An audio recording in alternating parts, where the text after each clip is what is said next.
और बड़ी खबर आपको बता दें, दिल्ली पुलिस ने अलीपुर हत्याकांड में बड़ी कार्रवाई करते हुए टिल्लू गैंग के 2 शार्प शूटरों को गिरफ्तार करने का दावा किया है। और इसके साथ ही दिल्ली पुलिस की स्पेशल सेल ने एक और आरोपी को गिरफ्तार किया है। पुलिस के मुताबिक अलीपुर इलाके में हुई गैंग वॉर की साजिश तिहाड़ जेल में रची गई थी। बड़ी खबर आपको बता दें, टिल्लू गैंग के 2 शूटर्स को गिरफ्तार किया गया है और ये जानकारी सामने आई है कि तिहाड़ जेल में ही ये पूरी साजिश रची गई थी।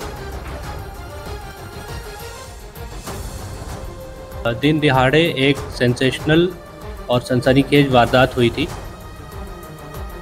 जिसमें कुछ सस्पेक्ट्स ने आकर पब्लिक एरिया में 2 लोगों के ऊपर अंधाधुंध फायरिंग की और उसमें मौके पर एक व्यक्ति की मृत्यु हो गई जिसका नाम था नरेंद्र, और एक और व्यक्ति तरुण यादव जो वहीं पे घायल हो गया था। ये काफ़ी सनसनीखेज वारदात थी। इस मामले में हत्या का मुकदमा दर्ज करके डिस्ट्रिक्ट आउटर नॉर्थ की कई टीमों ने काम करना शुरू किया। मामले की संगीनता को देखते हुए दिल्ली पुलिस के अदर यूनिट्स, क्राइम ब्रांच और स्पेशल सेल की भी कई टीम्स ने इस घटना पे पैरेलली काम करना शुरू कर दिया।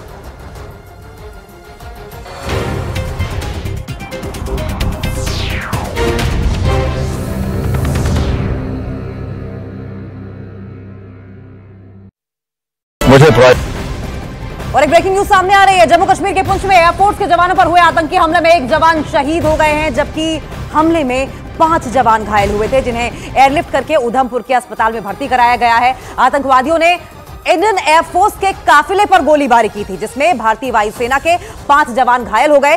पुंछ के सूरनकोट इलाके में हुई इस घटना के बाद सेना और सुरक्षा बलों के जवानों ने पूरे इलाके को घेर लिया है और तलाशी अभियान शुरू कर दी गई है।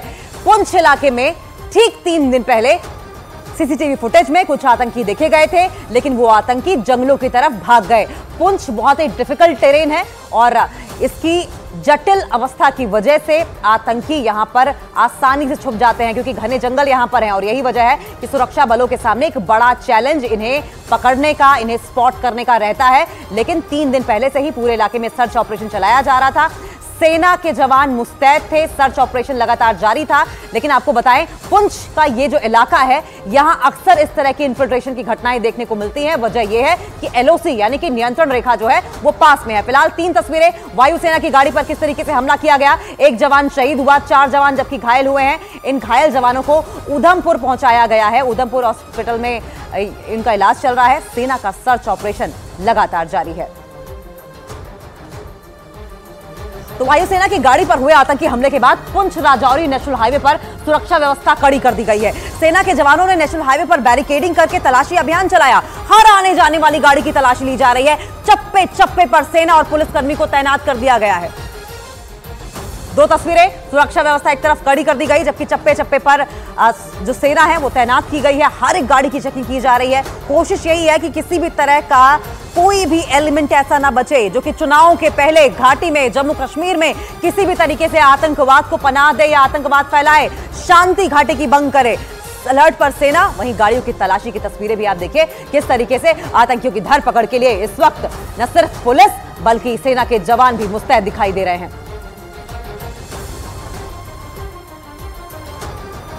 तो 2 तस्वीरें आपकी टीवी स्क्रीन पर आप देख रहे हैं। 2 दिन पहले जिस तरीके से ड्रोन और साथ साथ पुंछ इलाके में सीसीटीवी में भी आतंकी स्पॉट किए गए थे, उसके बाद से ही सर्च ऑपरेशन लगातार जारी था।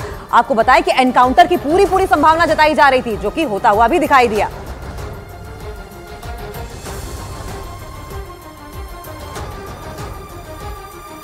तो आपको बताएं, आतंकियों को लगातार ढूंढा जा रहा है और ऐसे में कॉर्डन ऑफ पूरे इलाके को सुरक्षा बलों द्वारा कर लिया गया था। 3 दिन पहले से यह आशंका जताई जा रही थी कि मुठभेड़ आतंकियों और सेना के बीच में हो सकती है। आतंकियों की ओर से ये अटैक एयरफोर्स के ऊपर, उसके कारण से इस प्रकार के प्रयास होंगे।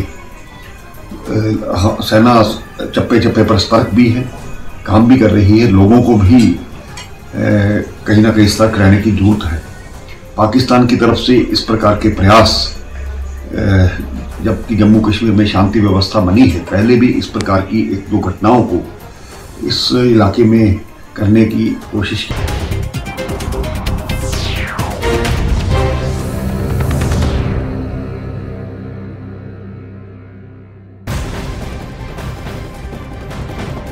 जम्मू जम्मू कश्मीर के पुंछ में हुए आतंकी हमले पर पंजाब के पूर्व मुख्यमंत्री चरणजीत सिंह चन्नी का विवादास्पद बयान सामने आया।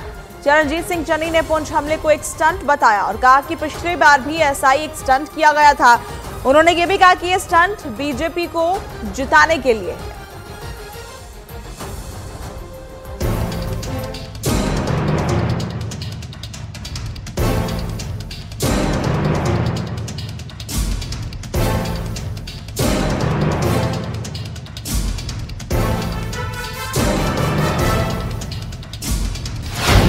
पुंछ में हुए आतंकी हमले पर सियासत। ये स्टंटबाजी हो रही है। सेना के अपमान पर बीजेपी की कांग्रेस पर स्ट्राइक। और जब एयर स्ट्राइक और सर्जिकल स्ट्राइक भारत के सैनिकों ने की तो उसके लिए कांग्रेस और विपक्ष के लोग कहते रहे कि फर्जी एयर स्ट्राइक है। आखिर आतंकवाद पर वोट पॉलिटिक्स कब तक?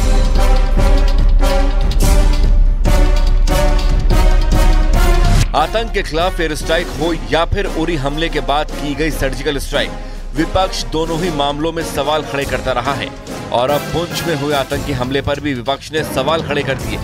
पंजाब के पूर्व मुख्यमंत्री चरणजीत सिंह चन्नी ने पुंछ में हुए आतंकी हमलों को एक स्टंट करार दिया और कहा कि पिछली बार भी ऐसा ही स्टंट किया गया था। कि ये स्टंटबाजी हो रही है, हमले नहीं हो रहे। पिछली बार भी जब इलेक्शन आते हैं तो ऐसे स्टंट खेले जाते हैं और बीजेपी को जिताने का संविधान तैयार किया जाता है। ये तैयार किए हुए सारे पहले से तैयार करके हमले करवाए जाते हैं। ये बीजेपी को जिताने का एक स्टंट होता है, इसमें सच्चाई नहीं होती। लोग मरवाने और लोगों के लाशों पे खेलना ये बीजेपी को आता है। पंजाब के पूर्व मुख्यमंत्री के बयान को बीजेपी ने आड़े हाथों लिया। केंद्रीय मंत्री अनुराग ठाकुर ने कांग्रेस पर सेना का अपमान करने का आरोप लगाया। 1962 का युद्ध, 1965 का युद्ध, 1971 का युद्ध, क्या ये कांग्रेस ने चुनाव जीतने के लिए करवाए थे? इससे घटिया बयान जिसपे कांग्रेस पार्टी के राष्ट्रीय अध्यक्ष को माफी मांगनी चाहिए, सोनिया जी और राहुल गांधी जी को माफी मांगनी चाहिए, देश से माफी मांगनी चाहिए। हमारी सेना का अपमान करते हैं। अरे जब अतिक्रमण करने का प्रयास चीन ने किया डोकलाम में, तब हमारी सेना ने मुंह तोड़ जवाब दिया। तब राहुल गांधी जी कहां थे? चीन के डिप्लोमेट्स के साथ बंद कमरे में न जाने क्या क्या तैयारी कर रहे थे, देश को बताएं क्या कर रहे थे। और जब एयर स्ट्राइक और सर्जिकल स्ट्राइक भारत के सैनिकों ने की तो उसके लिए कांग्रेस और विपक्ष के लोग कहते रहे कि फर्जी एयर स्ट्राइक है। एक तरफ अनुराग ठाकुर ने सेना के अपमान के लिए